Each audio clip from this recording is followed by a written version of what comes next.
That's a very long-winded way, I guess, to say that making is so much a part of who I am. It's like a way of being in the world, and at times it feels like a different language. Mm. And I forgot the second part of your question, so remind me. Oh, why is this important to you? Or what was there maybe a story of how you got into the embodying making? Yeah. Well, I think it's important to me. It's so empowering to make Mm. something.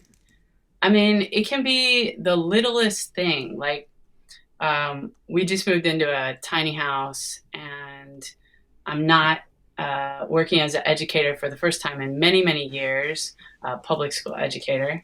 And so trying to save money. And I think of that as like, okay, that's a design challenge. So I need a keyboard tray, but I don't want to buy a keyboard tray. So, well, I know how to use woodworking tools and I've seen keyboard trays. So let me go look and see if I can figure out how it's made.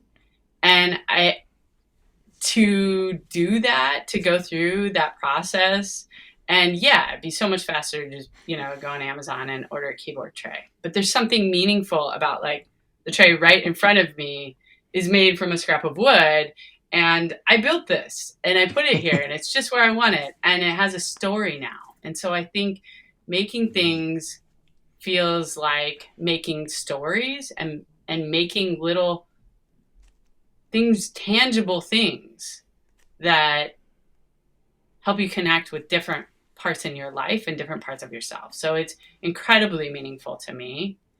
Um, and I think I've always been around makers of one Mm. type or another.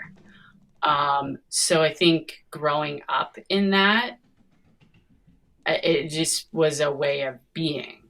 Um, my dad is an artist, and as a kid was always, he was always tinkering around. He wasn't making art when I was young.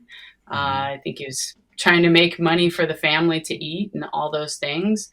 But there was a wood shop in the basement, and there was always scraps of wood, and there were always little things you could make and play with. And I guess I got a lot of attention when I made stuff too. Like, Mm. you get out the hammer and nails, and like your parents are paying attention. Like, what's going on over there? And let's work on safety and things like that. But there was a mentorship that would happen immediately. And I think Mm. I learned a lot of that from my dad and just being in those spaces. And then my mom's a voracious reader. Mm. So Okay. that sort of reading, being surrounded by volumes and volumes of books, maybe more than I'll ever read in my lifetime, put that, like, I'm interested in something, so this is a way you can learn about things.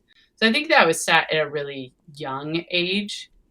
And then, I had to find my own way through that journey Yeah. to find what's my own way of making and being.